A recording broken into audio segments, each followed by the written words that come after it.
চোট থেকে পুরোপুরি সেরে না ওঠায় নেইমারকে ছাড়াই প্রথমবারের মতো ব্রাজিলের স্কোয়াড ঘোষণা করলেন কোচ কার্লো অ্যানচেলোত্তি। বিশ্বকাপের জন্য প্রস্তুত হচ্ছেন এই তারকা, জানিয়েছেন অ্যানচেলোত্তি।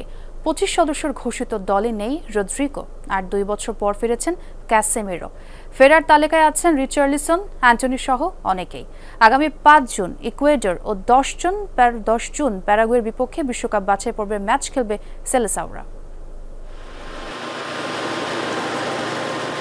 ব্রাজিলের কোচ হিসেবে যোগ দেওয়ার পর থেকেই আলোচনা কার্লো আনচেলোত্তিকে নিয়ে। পূর্ব নির্ধারিত সূচি অনুযায়ী 26 মে দল ঘোষণা করার কথা বিশ্বকাপ বাছাইয়ের। কেমন হবে সেই দল তা নিয়ে চলছিল আলোচনা।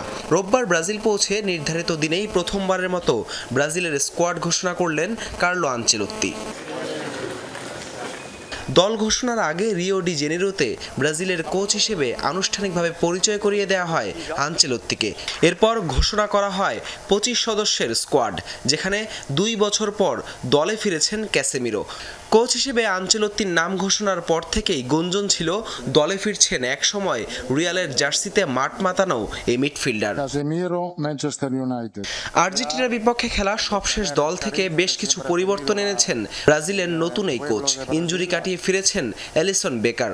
এছাড়া মার্টিনেল্লি, রিচার্লিসনদের সাথে ফিরেছেন রিয়াল বেটিসের হয়ে দারুণ ছন্দে থাকা অ্যান্টোনিও। তবে জায়গা হয়নি আরেক ফরওয়ার্ড রদ্রিগো গোজের। রিয়ালের হয়ে শেষ দিকের ম্যাচগুলোতেও ছিলেন না এই তারকা।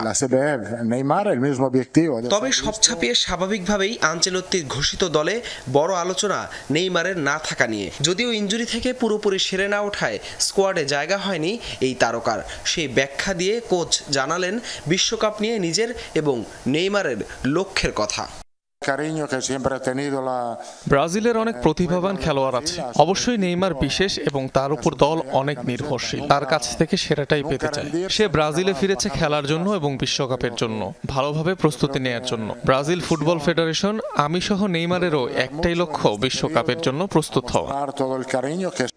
বিশ্বকাপ বাছাই পর্বের ম্যাচে আগামী 5 জুন ইকুয়েডর ও 10 জুন প্যারাগুয়ের বিপক্ষে মাঠে নামবে সেলেসাওরা। 14 ম্যাচে 21 পয়েন্ট নিয়ে এখন পয়েন্টস টেবিলের 4-এ অবস্থান করছে 5 বারের শিরোপা জয়ীরা। এখান থেকেই শীর্ষ 6 দল সরাসরি খেলবে 2026 বিশ্বকাপে। হাসান আল মারুফ, যমুনা স্পোর্টস।